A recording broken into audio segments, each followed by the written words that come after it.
up? Bienvenue sur le podcast Conversation Awesome avec Karmakin. Mon nom est Claudia et ma mission avec ce podcast est de t'amener dans un monde d'inspiration, de découverte et d'apprentissage. À travers des épisodes solo ou avec invités, en français and in English, attends-toi à une panoplie de sujets et d'histoires variées en lien avec la santé, les habitudes de vie, le développement personnel et spirituel et tout ce qui peut t'aider à vivre une vie awesome, épanouie selon tes termes. I am honored and so grateful that you're here. Merci de partager le podcast en grand nombre, de t'y abonner et de laisser 5 étoiles et un review sur ta plateforme d'écoute préférée. All right, let's dive in dans la nouvelle conversation de la semaine et merci encore d'être à l'écoute. You're awesome.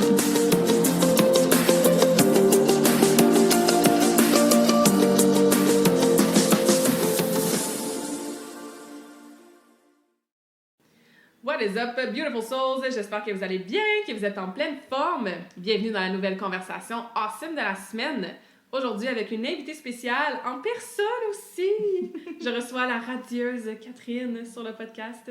Comment vas-tu? Ça va très bien, Claudia. Merci pour cette belle introduction.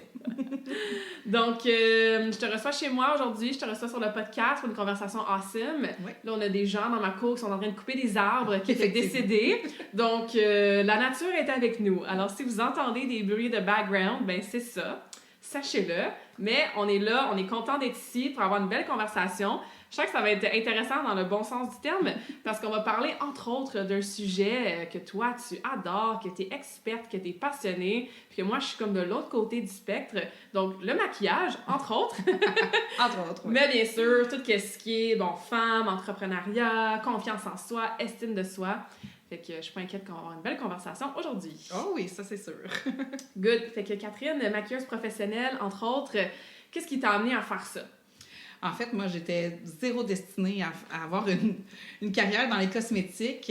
En fait, quand j'étais très jeune, moi, je voulais être archéologue.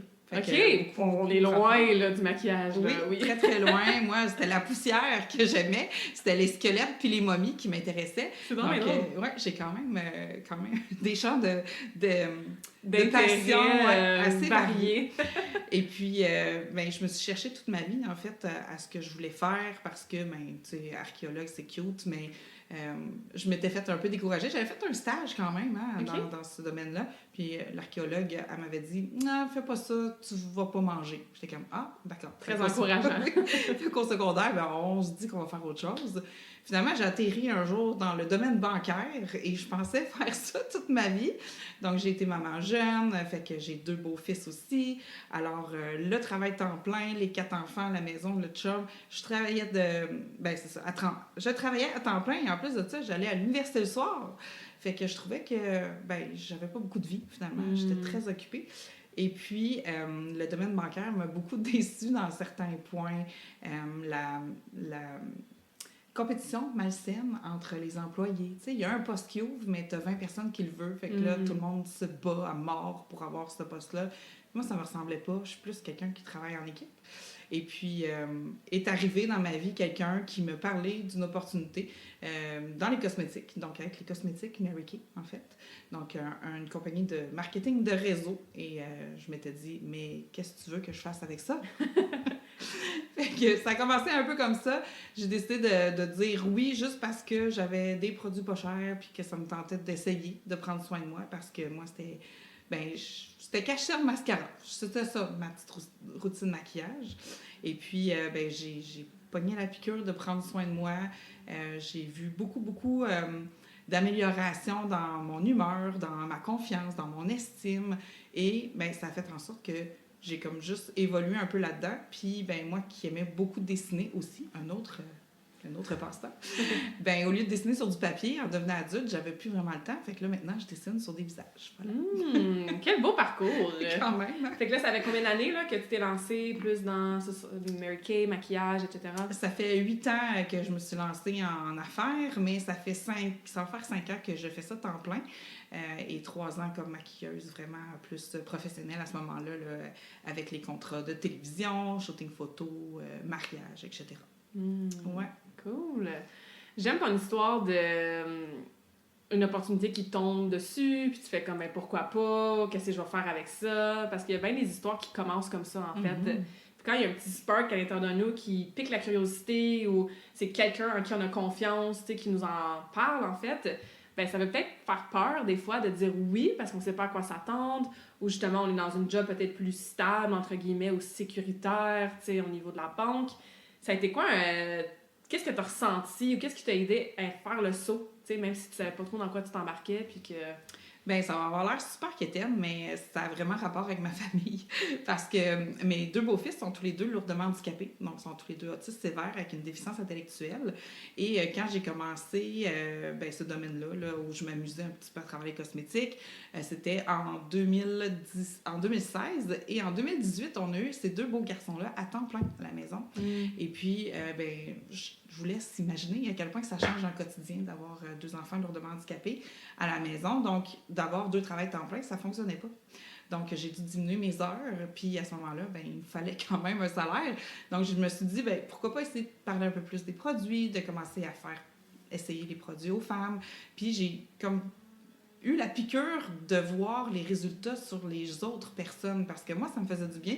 Mais à travers ça, je voyais que ça faisait grandir aussi la confiance aux femmes à qui je faisais essayer les produits. Et puis, après ça, la pandémie est arrivée en 2020. Puis là, je pouvais pas travailler. J'étais à temps plein avec les 4 enfants. Je me suis rendu compte que je n'étais pas faite pour être une maman à la maison. Donc, 4 enfants, incluant 2 jumeaux. Puis... ouais, exactement. Ouais. Donc, je me suis rendu compte que c'était pas pour moi, mais j'avais du temps. Donc, j'ai comme bâti un peu plus ma business et je suis jamais retournée finalement dans le domaine bancaire après être partie pour la pandémie en 2020. Wow! Ouais. Puis jusqu'à maintenant, là, parce que ça finit pas, hein, un parcours entrepreneurial, c'est quoi la plus grande leçon que ce shift-là, puis ce parcours-là des dernières années t'a appris? Que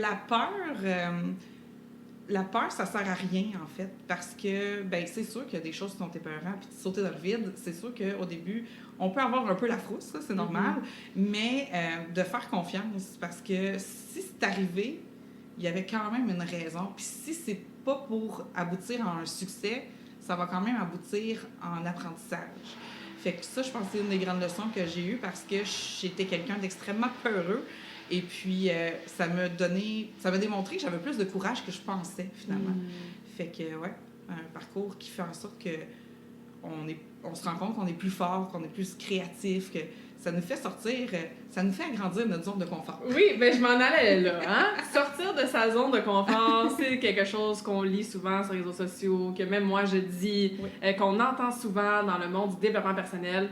Toi, tu l'abordes un peu différemment, agrandir la zone de confort. Peux-tu nous en dire un petit peu plus sur ce concept-là? Oui, en fait, agrandir sa zone de confort parce que c'est ce qu'on fait. Quand on sort pas de notre zone, on a une zone qu'on a appris à aimer, on a appris que c'était pas dangereux.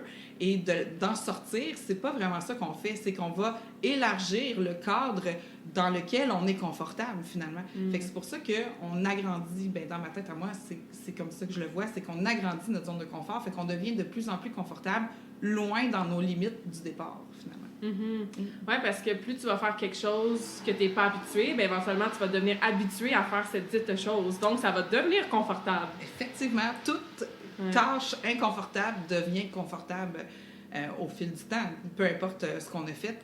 La première fois qu'on a fait du vélo, on n'était pas très sûr. Puis finalement, à cette heure, il y a l'expression qui dit « Ah, c'est comme faire du vélo. On désapprend jamais ça. » Fait que c'est la même chose au niveau de la zone de confort. Fait que peu importe ce que tu décides d'entreprendre aujourd'hui puis que ça te rend pas bien, moi, maintenant, je me dis « Ah, là, je suis pas confortable, mais dans pas long, ça va être dans ma zone. Bientôt, ça va arriver. » Ouais. Puis en ce moment, qu'est-ce qui est moins confortable, puis tu sais que ça s'en vient, que ça va être plus confortable? Peut-être un projet en 2025? Oui, j'ai lancé récemment mon programme qui s'appelle Radieuse Academy. Donc, tu m'as présenté avec ce mot-là. C'est mon mot préféré du dictionnaire. Le awesome pour moi, c'est le radieuse pour Catherine. Exactement. Donc, on est les radieuses awesome en ce moment. Fait que j'adore ça. Et puis, j'ai bâti donc la Radieuse Academy, donc un programme d'accompagnement pour les femmes parce que j'ai raconté un peu le volet entrepreneurial ou travail, mais je suis sortie d'une grande dépression, j'ai vécu beaucoup de choses et je m'étais énormément oubliée en tant que femme. Quand on devient maman quand même jeune, mais là, on dirait qu'on a juste cette tâche-là à cœur, puis c'est correct, puis c'est normal, mais il ne faut pas s'oublier soi-même. Et la Radieuse Académie, c'est un programme d'accompagnement pour t'aider à te sentir bien au quotidien, radieuse au quotidien, à travers des techniques simples de maquillage, parce que quand on a 35 ans et plus, on prend pas soin de soi comme quand on avait 18 ans, évidemment. Le temps change, la peau change, le maquillage change. Fait que j'ai bâti ça. Et je suis pas encore à 100% confortable avec ce nouveau programme-là parce que c'est nouveau. Je me sens très engagée envers les étudiantes que j'ai jusqu'à maintenant. Mais c'est ça que j'agrandis présentement. Ouais.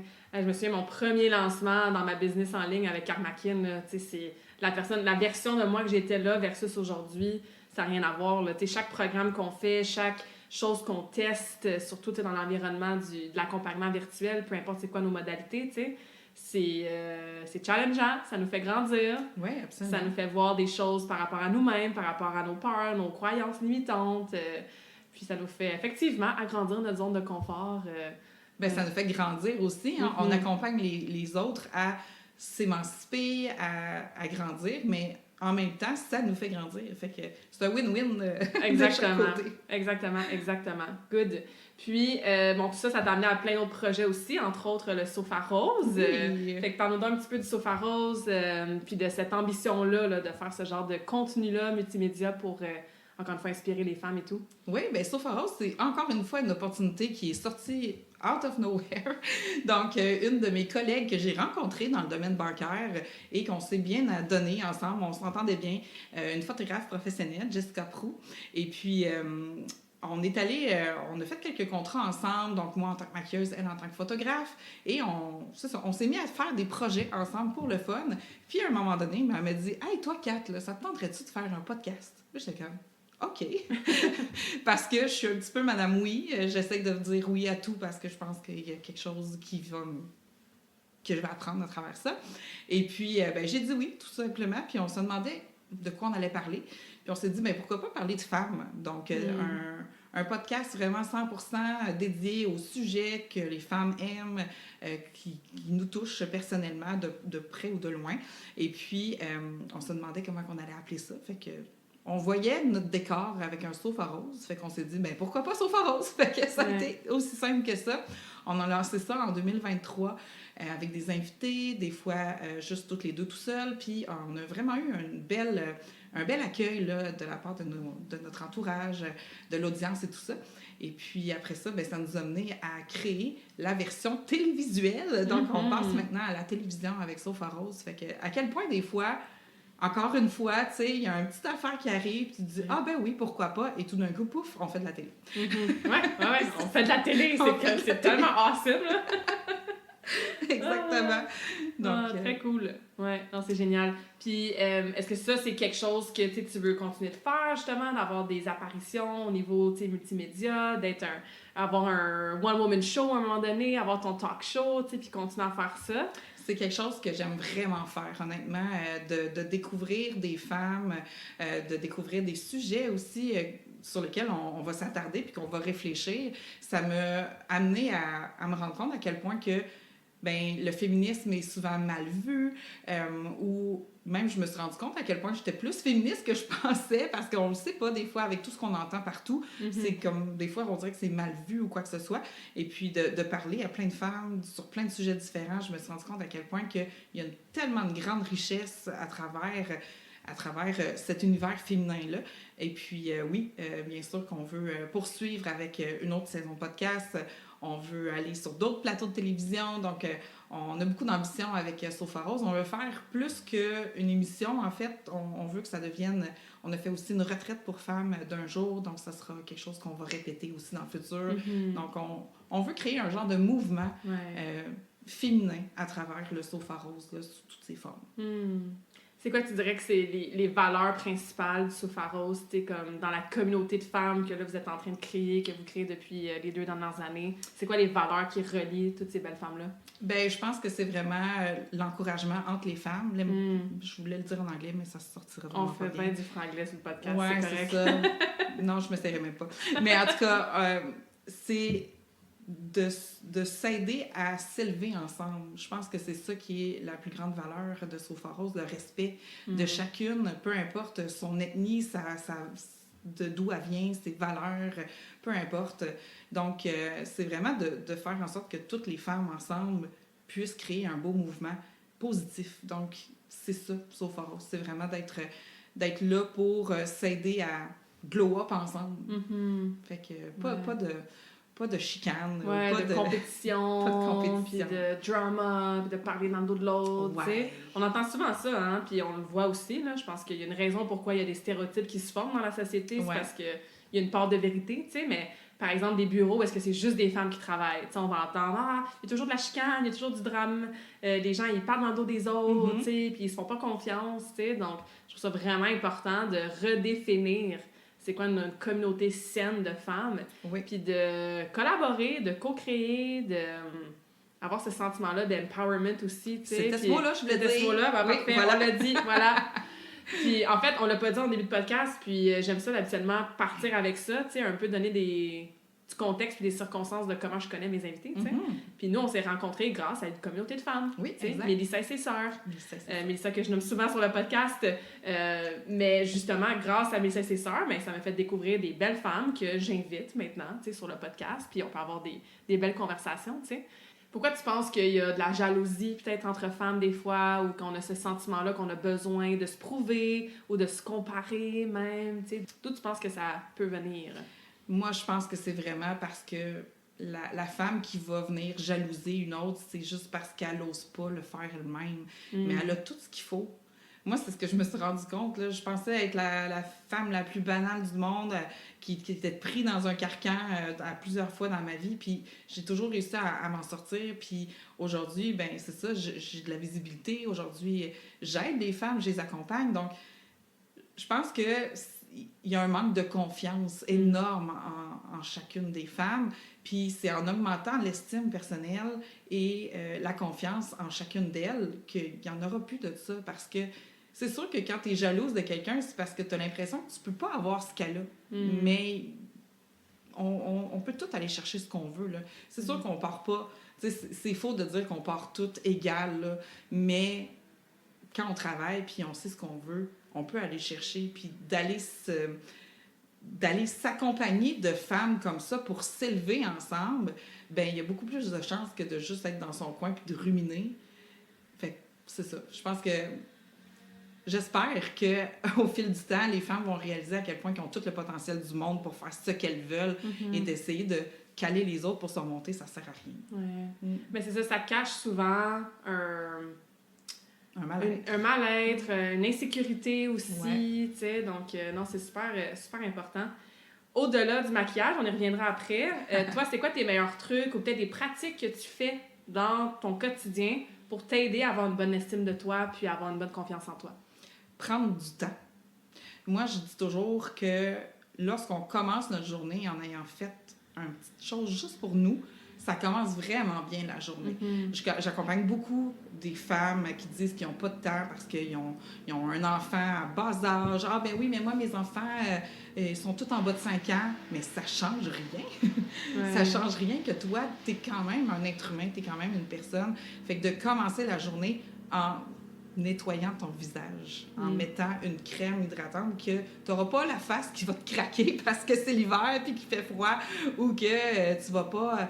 c'est niaiseux, mais juste de prendre le temps de te lever au pire 5 minutes d'avance pour lire quelques pages de ton livre, d'écouter un podcast. Donc, de commencer la journée en faisant quelque chose pour toi, ça change vraiment, vraiment les choses. Ouais, puis on le sait, hein, la façon que tu commences ta journée, ben ça set de ton pour le reste de ta journée. Absolument. Donc, si tu commences dans le chaos, dans le rush, dans le snooze, dans les 1 million de courriels, dans te dire dans le miroir que tu te trouves pas belle, que tu as des rides, que tu as des bourrelets, ben sais, ton estime de soi, elle commence dans le moins 10 ou le moins 100. Là. Ouais. Tu sais, après ça, avec ce qui se passe dans la journée, exactement, tu sais, ça va être difficile de remonter. Mais je pense aussi que, tu sais, souvent, il y en a qui vont dire, oui, mais je prendrai pas ce temps-là pour moi. Mais une autre leçon que j'ai appris, là, c'est qu'il y a personne qui va recevoir un prix à la fin de sa vie pour dire bravo, tu es la personne qui s'est le plus négligée. Bravo, tu es la personne qui s'est le plus sacrifiée pour les autres. Non, il n'y a pas de ça. Les gens s'en rendent même pas compte de ce qu'on fait pour eux autres. Fait que fais donc les affaires pour toi en premier. Puis c'est un exemple aussi à donner. Justement, je parle encore aux mamans parce que c'est beaucoup des gens, des femmes comme ça que je rencontre, mais est-ce que tu veux que ton enfant se néglige quand il va être adulte? Est-ce que toi, tu veux que ton enfant se regarde dans le miroir et qu'il se déteste ou quoi que ce soit? Mais arrête de le faire toi-même. Parce que monkey see, monkey do. Hein? Donc, si tu montres cet exemple-là, c'est évident que ton enfant va prendre le même pattern. Moi, ma mère a tout le temps donné des tapes sur sa bédaine en disant « Ah, t'as-tu vu ça? » Nanana. Bien, j'ai eu ce réflexe longtemps aussi après parce que je voyais ma mère faire. Donc, si ton enfant rentre dans la salle de bain le matin puis que tu n'étais pas à son chevet à brosser ses cheveux dès son réveil, mais que tu étais en train de te maquiller puis que tu étais de bonne humeur, bien, ton enfant va se souvenir de ça. Bien plus. Ouais, c'est tellement un bon point. Ça, c'est quelque chose que je dis aussi parce que, bon, tu sais, je travaille moi aussi beaucoup avec les femmes. Il y a beaucoup de femmes qui viennent me voir parce qu'ils se sentent moins bien dans leur peau. L'après-ménopause arrive, ils ont eu des grossesses, ils veulent perdre du gras ou, tu sais, avoir un petit peu plus de masse musculaire, tu sais. Puis leur discours interne, souvent, est tellement négatif. Puis, simplement de se poser la question, est-ce que je dirais ça à ma meilleure amie? Ce que je me dis à moi, là, est-ce que je dirais ça à ma fille ou à ma meilleure amie, tu sais, ou à ma mère? Et la réponse, c'est toujours, ben voyons donc, jamais, tu sais. Puis c'est drôle parce que j'ai entendu sur un podcast avant-hier, je pense, il parlait un petit peu de ça, puis la personne a dit, si quelqu'un enregistrait nos pensées, puis, par exemple, un médecin ou genre un psychiatre ou un psychologue entendrait ça, on se ferait tous enfermés dans l'asile, là. C'est clair. Tellement on a des pensées méchantes envers nous-mêmes souvent, tu sais. Vraiment. Fait que le discours interne, ce qu'on se dit, tu sais, c'est super important là, pour la confiance en soi, là, bien sûr. Ouais. Fait que toi, tu utilises le maquillage, entre autres, pour aider les femmes à se sentir radieuses. C'est un véhicule parmi tant d'autres. Exactement. Est-ce que tu te trouves belle et confiante sans maquillage? Absolument. Oui, c'est ça. J'aime ça qu'on dise ça puis qu'on parle de ça. J'avoue que c'était sûrement une question que tu t'es déjà posée en pensant à moi, peut-être, mais oui, c'est pas rare que je vais sortir sans maquillage ou quoi que ce soit. Je me sens pas définie par mon maquillage. Donc, pour moi, le maquillage, c'est une façon de rehausser la beauté naturelle. Donc, c'est très rare, ça va arriver, là, je suis capable d'être assez coquette et d'un mardi matin me faire un smokey eye avec des paillettes, ça m'arrive. Parce que je me sens inspirée, mais c'est ma façon de créer, en fait. Je me vide beaucoup la tête en maquillage. Et d'ailleurs, quand c'est le mois d'octobre et que l'Halloween arrive, j'adore créer des looks monstrueux et de toutes sortes. Donc, il y en a que c'est les casse-têtes, il y en a que c'est la méditation. Moi, c'est le maquillage qui me fait oublier. Des fois, quand je suis en train de faire un gros look maquillage, je peux oublier de manger, tu comprends? Je suis tellement absorbée. Oui, je suis absorbée par ce que je fais. Donc, mais oui, j'accepte et je me trouve bien sans maquillage également parce que il y a aussi tout le volet soin de la peau aussi qui est important. Donc, quand on a une belle peau, on a moins besoin de maquillage aussi et ça fait partie du self-care. De toute façon. Oui, absolument. Ouais. Non, c'est ça, je te pose la question parce que c'est ça, c'est une modalité pour, comme plein d'autres. Puis j'ai déjà eu une conversation avec ma meilleure amie Laurie, ça fait longtemps de ça, là. Ça doit faire une bonne 10-12 d'années. Puis j'avais demandé, je suis comme, pourquoi toi, tu te maquilles? Tu sais? Puis j'avais trouvé ça intéressant, sa réponse. Puis après ça, on a été dans une discussion ouverte sur c'est quoi les raisons pourquoi les femmes se maquillent. Puis moi, je suis la première à dire « you do you boo ». Genre, tu fais « you do you boo ». Tu fais ce qui te convient, ce qui te plaît. Tu fais ce que tu as à faire pour toi, pour ta vie, tu sais. Et là, à l'ère des filtres, des réseaux sociaux, tu sais, tout ce qui est chirurgie esthétique, injections, fillers, etc., même chose, je veux garder le discours « you do you boo ». Tu sais, tu fais ce qui fait plaisir. Par contre, la raison derrière, comme n'importe quoi, là. La raison pourquoi tu veux faire un demi-marathon, c'est la même chose. La raison pourquoi tu veux perdre 20 livres. Le why, la raison derrière pourquoi on fait un choix ou on décide d'adopter une habitude ou un comportement, peu importe c'est quoi, ben, je pense que ça doit être intentionnel et aligné avec soi. Ah oui. Oui. Et ce que je vois dans ce domaine-là, c'est que la ligne entre qu'est-ce qui est vraiment, comme tu viens de le dire, là, moi je le fais pour moi, ça me fait du bien, c'est méditatif, j'aime ça créer, ça rehausse ma beauté naturelle et je ne dépends pas de ça. Non, c'est ça. Je trouve ça super sain comme relation avec, là on parle du maquillage, mais encore une fois, on peut faire des liens avec n'importe quoi d'autre. Absolument, oui. Est-ce que tu le vois, des fois, cette ligne-là qui était plus embrouillée avec certaines personnes ou femmes qui sont comme si je suis pas maquillée, ben là, je me trouve pas belle. Oui. Et j'ai absolument besoin de cache-chaîne parce que sinon, j'ai de l'air de la fille qui a pas dormi pendant 10 jours, et etc., etc. Puis qu'est-ce que tu as envie de dire à ce genre de personnes-là qui sont peut-être dans ce discours-là? Puis quel genre de trucs ou de conseils ou peut-être de changement de mindset t'amène quand on est plus de ce côté-là, peut-être du... Oui, bien, puis effectivement, c'est quelque chose qui peut être facile parce que justement, ce qu'on voit sur les médias sociaux en général, ce n'est pas la réalité. Mm-hmm. Les gens, ils ont un filtre. Puis même moi, je me fais prendre. Il y en a plein des maquilleuses sur TikTok, sur les autres réseaux sociaux. Je suis sur TikTok actuellement. Et puis, quand je vois les autres qui ont aucun pli et que le maquillage, peu importe la façon qu'ils le portent, ça va être magnifique et parfait, ben des fois, je me questionne, mon doux, mais moi, j'ai une face de femme de 38 ans, c'est ça mon âge, et voilà. Et puis, ben c'est sûr qu'on peut se laisser influencer un petit peu par ça. Mm-hmm. Donc, c'est là où est-ce que le soin de soi, l'estime de soi vient prendre la place. Parce que oui, il y en a qui vont se maquiller par obligation. Elles se sentent obligées parce qu'elles ne se sentent pas elles-mêmes s'ils n'ont pas leur rouge à lèvres ou quoi que ce soit. Puis ça, malheureusement, c'est de la croissance personnelle qu'il faut faire à travers ça. Ben pas malheureusement, en fait. Il n'y a jamais rien de malheureux à faire de la croissance personnelle. Au contraire, mais je veux dire, il faut aller creuser plus loin à ce moment-là. C'est pour ça que moi, dans tout ce que je parle au niveau maquillage, je vais beaucoup parler aussi du soin de la peau. Parce que une peau en santé, ben tu vas avoir tu vas te sentir moins obligé de la camoufler si tes pores de peau sont propres et si tu as un bon sommeil puis tu bois assez d'eau puis que tu es de bonne humeur, ben tu vas être moins cerné. Fait que puis un grand sourire parce que tu es heureuse, ben ça cache n'importe quel cerne. Bien plus que le meilleur cache-cerne de l'industrie. Fait que c'est quand même ça ma mentalité. Parce que j'aurais beau avoir, même moi, tu sais, j'ai eu des passes où j'ai pas toujours été hyper up la vie, tu sais, puis j'aurais beau avoir le plus magnifique des maquillages. Si je t'en miette en dedans, ça sera pas beau. Ça sera pas beau. Fait qu'on transpire, je pense, de ce qu'on est en dedans. Et je trouve que les deux sont toujours interreliés. Tu sais, t'as le choix entre... Quand ça va pas, tu sais, tu as deux choix, je trouve, pour aller mieux. Là. Soit que tu vas commencer par travailler ton intérieur, donc le mindset, la croissance personnelle, tout ça, mais ça demande quand même un commitment. Il faut que tu grattes des bobos, il faut que tu ailles creuser loin. Des fois, c'est long puis c'est épeurant. Ou tu as la version de je commence à prendre soin de ma peau. Oh mon Dieu, j'ai des résultats. Hey, je me mets un petit mascara parce que ça me fait du bien aujourd'hui. Puis là, je commence à mieux manger, je me sens bien dans mon corps. Fait que, oups, ça va venir travailler. Le mindset aussi. Fait que tout fit ensemble. Ouais. Mais ça fait penser à ça, on vient à la perte de gras, tu sais. Souvent, je vais poser la question, OK, si aujourd'hui, par exemple, la cliente, elle veut perdre 30 livres. Je dis, OK, t'as le choix. Je peux t'enlever ton 30 livres aujourd'hui, là. Je claque mes doigts, j'enlève ton 30 livres, mais il n'y a absolument rien qui change dans ta vie, il n'y a rien qui change dans tes habitudes, il n'y a rien qui change dans ton mindset. Est-ce que tu dis oui? Tout le monde est comme, ben non. Je ne sais pas vraiment le 30 livres que tu veux perdre de base. C'est ça. C'est ce que tu penses que ça va t'amener comme sensation intérieure. Absolument. Tu sais? Ouais. Fait que pourquoi pas aller travailler là-dessus puis générer ça. Et souvent, la perte de gras se fait beaucoup plus facilement, sans qu'ils s'en rendent compte, quand elle focus sur comment je vais, comme tu as dit, développement personnel, mindset, estime de soi, etc.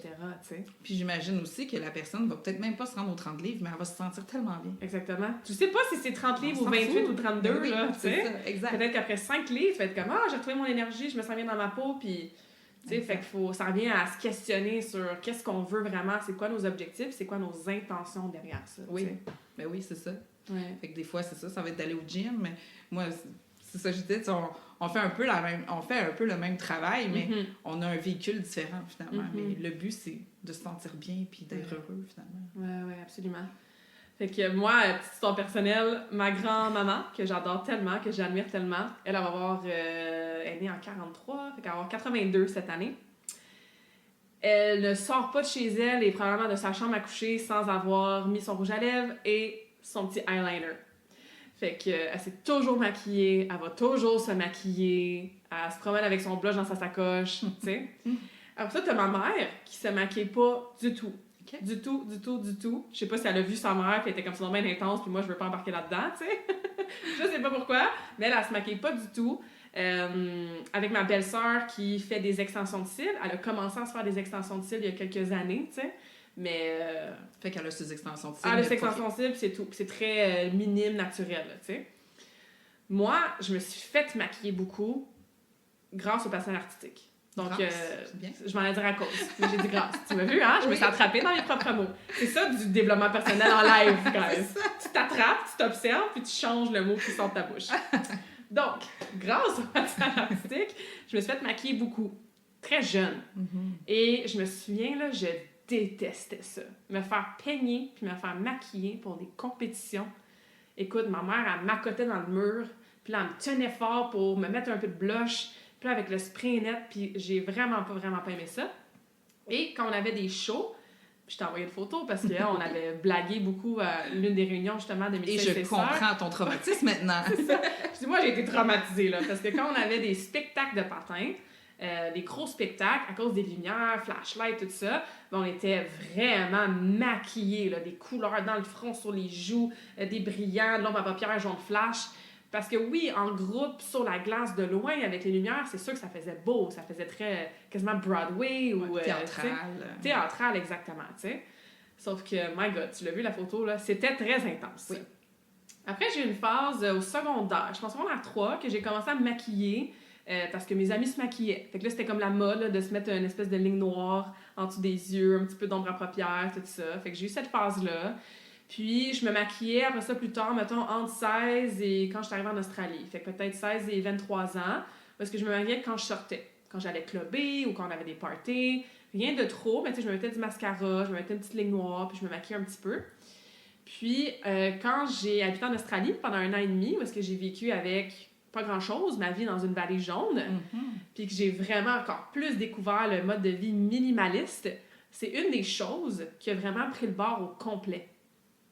Parce que j'ai pas monté aucun bijou. Je suis pas une fille à bijoux là, dans la vie, mais tu sais, j'aime ça des bracelets, j'en porte pas en ce moment, mais j'aime bien avoir des bracelets avec des crystals, tu sais, j'ai toujours mes boucles d'oreilles, j'avais une chaîne. Fait que très minimaliste, mais tout ça pour dire que pendant 1 an et demi, je veux dire, je me suis fait une couette à tous les jours, j'ai pas aplati mes cheveux avec le fer parce que j'en avais pas amené dans mes bagages, pas de maquillage, une paire de souliers, une paire de gougounes, tu sais, fait que vraiment minimaliste. Puis j'étais comme, j'en ai vraiment pas besoin. Non. Fait que quand j'avais eu cette conversation-là, tantôt que j'ai pas fini mon histoire avec mon amie Laurie, tu sais, de pourquoi tu te maquilles, moi, j'étais comme, moi, j'ai pas de bonne raison de me maquiller, tu sais. J'ai pas de bonne raison pour moi alignée. Puis elle était comme, moi, je me maquille pour moi. Exact. J'étais comme, c'est super. Tu te maquilles pas parce que tu penses que ton chum, il va te trouver laide si t'es pas maquillée, etc., tu sais. Fait que depuis, c'est ça, depuis, dans les 10 dernières années, là, depuis l'Australie, je me maquille pas. Je me suis maquillée peut-être 2 fois par année, là, quand, mettons, j'avais un photoshoot pour Karmakin. Je me mettais un petit peu de mascara, tu sais. Là, au mariage de ma sœur, on s'est fait maquiller. Puis c'est drôle parce que... Ça a-tu bien été? Ça a bien été. J'étais pas stressée parce que je suis pas une fille stressée dans la vie, là. Mais là, je voyais les autres... Moi, j'étais la dernière, tu sais. Puis là, je voyais les autres demoiselles d'honneur se faire maquiller. Puis j'étais comme, premièrement, c'est donc ben long. Genre, moi, je veux pas être assise à la chaise pendant 1 heure, là. Je veux profiter du mariage avec ma sœur puis des préparatifs. Ouais. Puis les filles, tu sais, il y en a qui étaient prêtes. Je veux ça, je veux les yeux de même. Moi, je m'assois, je suis comme, bon... Moi, je veux le tiers de qu'est-ce que les filles ont eu. Je me maquille jamais. Puis on avait l'option d'avoir le airbrush, l'option d'avoir les faux cils. Je suis comme, je veux aucune des options. Puis elle était tellement fine, elle me full écouter. Puis je me suis regardée après, j'étais comme, waouh, c'est vraiment beau. Tu sais, puis à chaque fois que j'allais aux toilettes, je me regardais, je me trouvais belle, tu sais. Puis c'était cool, tu sais. Je suis pas anti-maquillage jamais de la vie, puis pas du tout. Mais ça, c'est ma relation, mon histoire avec le maquillage, bref, tu sais. Fait que je pense que de juste réfléchir à notre histoire avec le maquillage, pourquoi on le fait pas, pourquoi on le fait pas, pourquoi pas le réessayer, peut-être qu'à 40 ans, je vais vouloir me maquiller de façon plus régulière, tu sais, mais tout est correct. Exactement. Moi, je dis que le maquillage, c'est un peu comme porter un beau chapeau. Donc, tu sais, il y en a qui vont porter le chapeau, puis ça va être super beau, puis il y en a d'autres que, mettons, toi, tu te le mets sur ta tête, là, puis tu as l'impression que ça ne fit pas avec toi. Ben, t'es pas obligé d'en porter de chapeau. Donc, c'est chacun son style, chacun sa palette de couleurs aussi, tu sais. Chaque individu a ses propres goûts également, tu sais, puis c'est ça. Moi, je pense que, tu sais, je rencontre beaucoup des femmes que, dans le fond, eux autres, là, ce qu'ils veulent, là, c'est vraiment juste avoir une belle peau. Mais ils pensent que c'est le maquillage qui fait ça. Fait que après ça, je vais les diriger, moi, vers ce qui est le mieux pour elles. Mais on n'est pas obligé d'en mettre beaucoup non plus, tu sais. Je pense qu'on voit beaucoup sur les médias sociaux, même moi, toutes les grandes maquilleuses que je vais suivre, là, c'est des maquillages de gala à tous les jours, là. Moi, je me maquille pas en gala tous les jours, tu sais. Fait que, mais c'est important de le faire parce qu'on aime ça, parce qu'on se sent belle, puis, tu sais, comme ta grand-maman, ben sûrement que c'est son petit rituel, elle, justement. Exact. Puis c'est correct, c'est sain, c'est beau. Absolument. Niveau self-care, soin de la peau, tu sais, est-ce que tu as des top 3 de tes meilleurs conseils pour qu'on ait une belle peau radieuse, même si on est encore jeune, parce que dans notre trentaine, on est encore jeune quand même. Absolument. Peut-être pour prévenir, tu sais, processus de vieillissement. Ça serait quoi tes top 3 conseils là, pour qu'on ait une belle peau de façon générale? Yes. Ben, fun fact, à partir de 25 ans, on perd 1% de collagène par année dans notre visage. Donc, le collagène, c'est ce qui fait en sorte que quand on va tirer sur notre peau, mais la peau va revenir. Hein? Donc, le collagène, c'est super important pour nos cartilages et tout ça, et on perd 1% à partir de 25 ans. Donc, à partir de 25 ans, techniquement, on pourrait commencer à avoir une formule anti-âge. Est-ce que c'est obligatoire? Pas du tout. Mais par contre, il y a 2-3 étapes que je conseille à faire, au moins mieux 2 fois par jour, et c'est le nettoyage et l'hydratation de la peau. Donc, c'est la base. Il y en a beaucoup que je rencontre qui me disent « Ah, ben moi, je me lave pas le visage. » Mais je suis comme « Mais tu laves le reste de ton corps. Ton visage fait partie de ton corps. Donc, il faut laver son visage. Et il faut le laver avec un nettoyant qui est adapté à son type de peau, parce que ça aussi, donc, on doit... Chaque zone du corps a son propre savon, donc on se brossera pas les dents avec du shampoing, comme on se lave pas le corps avec de la pâte à dents. Donc, c'est la même chose au niveau du corps. On va avoir un savon spécialisé pour le visage. Donc, la barre de savon Dove, c'est non pour le visage. Et puis, après ça, d'avoir une crème hydratante juste pour venir protéger la peau, mettre de la crème solaire et tout ça. C'est la base, là, vraiment, vraiment de base pour avoir une peau au moins hydratée et en santé. Ouais, moi, c'est ça.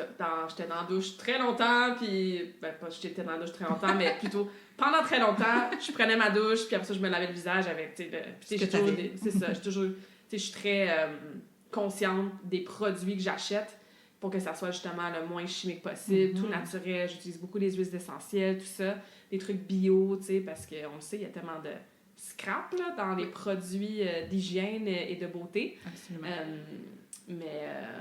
Moi, ce que je trouvais le plus dur, c'était le soir. Tu sais, jamais pendant des années, je faisais quoi que ce soit avec mon visage. Je me brossais les dents, je me passais à soin dentaire, puis c'est tout, là, tu sais, bonne nuit, là, tu sais. Fait que ça fait pas si longtemps que ça, tu sais, quelques années, que, tu sais, là, je prends le temps de nettoyer mon visage, de mettre une crème un peu plus hydratante pour la nuit, tu sais, puis, t'as mentionné un beau mot, c'est un rituel.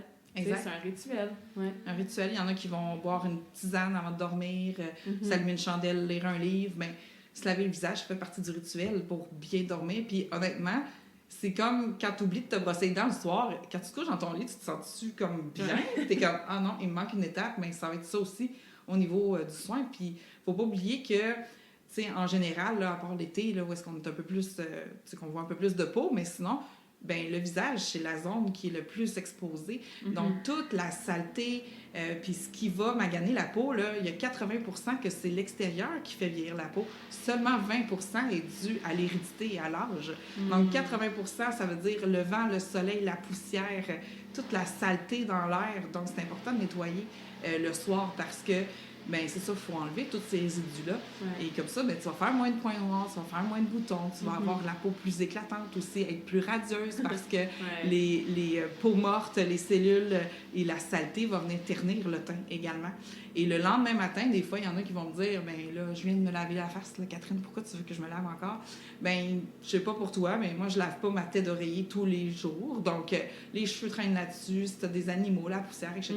Fait que ça se colle tout le temps dans notre visage. Fait que juste de prendre quelques instants pour nettoyer, crémer, puis après ça, ben, t'es prête. J'aime ça. Puis, tu penses quoi des têtes d'oreiller en soie? Moi, j'en suis procuré une parce que j'avais entendu dire que pour les cheveux, entre autres, c'était quand même assez pertinent. Oui. Là, aujourd'hui, non, j'en ai pas, mais je me suis acheté aussi des élastiques vraiment en soie parce que j'ai des cheveux quand même qui cassent beaucoup, qui sont fins. Qu'est-ce que tu en penses au niveau de la peau? C'est-tu quelque chose qu'on devrait peut-être investir à ce niveau-là? Oui, la soie, c'est bon aussi pour la peau, donc ça va garder moins les... ben là, je ne suis pas spécialisée là-dedans, mais à ce que j'ai lu, ça va venir moins garder les bactéries. Aussi, le fait que c'est plus... le satin, c'est plus lisse. Ouais. Fait que ça va faire moins de plis, donc moins de risque de faire des plis dans notre visage aussi. Donc, éviter... moi, je suis bien de la misère avec ça, mais ils disent de dormir sur le dos va être mieux aussi pour le visage. Mais en tout cas, moi, je connais pas beaucoup de monde qui sont capables de dormir sur le dos. Surtout sans ronfler, là. C'est ça, exactement. Fait que oui, les têtes d'oreiller en soie, c'est en satin, c'est très bon pour les cheveux, mais pour la peau aussi. Good. Fait qu'on va se nettoyer le visage, on va se dire des belles choses quand on se regarde dans le miroir. Ouais. On va se maquiller si on veut pour soi. Exactement. Ouais, good. Puis, tu as mentionné brièvement tantôt que, tu sais, au-delà de, ta belle business, l'entrepreneuriat, le maquillage, etc., ben, toi, personnellement, tu as vécu pas mal de choses, tu en as fait du développement personnel, etc. Je suis certaine que si j'avais parlé à Catherine il y a 5 ans, 10 ans, 20 ans, ben, on n'aurait pas eu la même conversation. Non. Je pense que ce que tu dégages aussi, tu sais, on dit le mot radieuse, c'est comme moi quand on dit le mot awesome, mais tu sais, tu dégages vraiment une belle lueur, une belle joie de vivre, tu sais, un bel aura, je suis pas capable de les voir, les couleurs, il y en a que oui, là. Mais tu sais, une belle énergie que tu dégages, bref. Sauf que tu as mentionné, tu as quand même passé à travers des moments difficiles, une dépression, entre autres. Ça a été quoi, encore une fois, les stratégies, les trucs, les habitudes, les changements de mindset que tu as passé à travers qui t'ont aidé à te sortir de cette phase-là plus difficile? Je pense que pour chaque grande phase de transformation, il faut un élément déclencheur. Mon élément déclencheur, moi, c'est vraiment drôle parce que j'ai justement fait un TikTok là-dessus aujourd'hui. C'est une photo de moi, donc à l'âge de 27 ans. Il faut dire aussi que j'ai vécu de la violence conjugale. C'est ça. La vingtaine, pour moi, ça n'a vraiment pas été une très belle dizaine, mais ça a été une dizaine d'apprentissage. Donc, on va y aller. Ça a été une dizaine d'années intéressantes. Alors, à 27 ans, je me suis réveillée. J'ai eu cet âge-là. C'était mon anniversaire. Puis j'ai fait comme, aïe, la vingtaine qui achève. Puis j'ai l'impression d'avoir rien vécu à part ramasser mon conjoint à la petite cuillère et de ne pas pouvoir vivre pleinement ma vie. J'étais maman de jumeaux. J'ai été maman je venais juste d'avoir 22 ans. J'étais en dépression depuis que j'avais 25 ans. J'arrivais pas à me remettre, tout ça. Et ma soeur est tombée enceinte. Et puis, à son shower, qui était, c'est ça, v'là 11 ans dans ces eaux-là, je suis la marraine du petit garçon en question. Alors, on prend des photos et tout ça. Et après ça, mon frère envoie les photos sur les médias sociaux et je vois cette photo-là, une photo en particulier, où ça représente exactement qui j'étais à cette époque-là. Donc, plus dans bon point, les yeux éteints, un sourire qui n'a pas l'air d'un sourire, un look de... Je respirais tout sauf le bien-être. Et puis, quand j'ai vu cette photo-là, ça m'a frappée là, comme un camion qui m'avait roulé dessus. Je ne pouvais pas croire que j'avais l'air de ça. Je ne pouvais pas croire que je dégageais ça. Et ça a été mon élément déclencheur. Parce que là, je me suis dit, là, il faut que je fasse quelque chose. J'ai 27 ans, j'ai l'air d'en avoir 40, là, ça marche pas. Fait que c'est là que j'ai commencé juste à mieux manger. Moi, j'avais vraiment des mauvaises habitudes alimentaires aussi. Je buvais, je sais pas combien, 2 litres de Pepsi par semaine. Ça avait pas de sens. Fait que j'ai juste pris ces décisions-là. Puis rendu au mois de mai, ben, j'avais déjà perdu du poids, j'avais déjà changé beaucoup au niveau de mon mindset parce que là, je me sentais vraiment plus énergique, je me sentais mieux, je me sentais plus belle. J'ai réussi à quitter mon conjoint violent à ce moment-là. Et puis, je pensais pas parce que j'étais enfermée depuis plusieurs années en étant convaincue que je pouvais pas voler de mes propres ailes. Et j'ai quand même eu ce guts-là finalement de le faire. Fait que ça a été une succession de décisions qui a fait en sorte qu'aujourd'hui, ben, 11 ans plus tard, je suis vraiment à des années-lumière de ça. Mais j'aime toujours ça, me rappeler que je viens de ça parce que ben, je suis devenue carrément obsédée avec cette idée-là que si moi j'étais à ce point-là et que maintenant je me sens tellement bien et heureuse, ben, tout le monde peut le faire. Fait que le changement de mindset s'est fait naturellement, tranquillement, au fil des décisions que j'ai prises. Puis voilà. Ben, c'est vraiment inspirant. Merci pour ton partage. Des fois, c'est vulnérable hein, de parler des zones plus noires dans nos vies, mais on en a toutes vécu. Puis, comme tu as dit, c'est un de mes quotes préférés. On est toujours à une décision d'une vie complètement différente. Oui. Puis moi, je trouve qu'il y a tellement de... Ça me rassure ce quote-là parce que je me dis, si aujourd'hui la décision, c'est de déménager en Australie, puis dans une semaine, ou dans un mois, ou dans un an, ben c'est plus ça la décision alignée, ben je peux prendre une autre décision. Oui. Puis dans l'intégration des habitudes de vie que j'enseigne, que je coach aussi depuis tellement longtemps, c'est comme quelle petite décision tu peux faire aujourd'hui. Le plus petit pas possible. C'est ça. Puis l'accumulation de toutes ces décisions-là peut et va littéralement changer ta vie. Absolument. T'sais? Fait que toi, tu as pris une décision, bon, je vais arrêter de boire du Pepsi, je vais commencer à mieux manger. Décision après ça qui a amené à une plus grosse décision de je vais laisser mon conjoint, tu sais. Donc, ayez pas peur de prendre une petite décision qui va sûrement mener à des plus grandes décisions ou qui va amener à cette constance-là de prise de décision qui sont de plus en plus alignées, là, tu sais. Exactement. Puis, comme tu disais aussi, de savoir pourquoi tu le fais, tu sais. Si ta résolution de début d'année 2025, ça a été de perdre du poids, mais pourquoi tu veux perdre du poids? Arrête de dire que c'est pour ta santé, là. C'est pour ton look que tu veux faire ça. Sois honnête avec toi-même, là, puis prends des décisions pour que le reste suive aussi, tu sais. Oui, absolument. Absolument. Fait que Catherine, t'es rendue famous sur TikTok. Où est-ce que les gens peuvent te suivre au-delà de TikTok? Ou c'est quoi ton nom sur TikTok? Ou je sais que tu as ton groupe sur Facebook aussi. Fait que parle-nous donc de comment les gens peuvent suivre ton contenu, rentrer en contact avec toi, t'engager pour se faire maquiller ou pour faire ta formation, tes cours dans l'académie, tout ça. Fait que... Oui, ben, je suis un petit peu partout, comme beaucoup de monde. Je suis plus active sur Facebook et TikTok. Je travaille là-dessus pour Instagram. Donc, c'est Catherine Lavoie Radieuse sur TikTok, sinon Catherine Lavoie ou la Radieuse Académie par Catherine Lavoie, ma page professionnelle. J'ai un groupe aussi qui s'appelle Femmes Radieuses. Fait que, dans le fond, vous tapez Radieuse à quelque part, puis c'est sûr que... Catherine Radieuse, ça va sortir. Ça va sortir. C'est comme Claudia Awesome. C'est quelque chose qui va sortir. C'est sûr. Voilà, fait que c'est comme ça que vous allez pouvoir rentrer facilement en communication. Sinon, ben, vous pouvez suivre aussi le Sofa Rose, qui est le podcast sur Spotify, sur YouTube et l'émission de télévision sur Nous TV. Oui, je vais tout mettre ça dans la notion du podcast, fait que les gens vont pouvoir aller cliquer, connecter avec toi. Catherine, il me reste une question à te poser. Oui, vas-y. Que je pose à toutes mes invités en fin de conversation.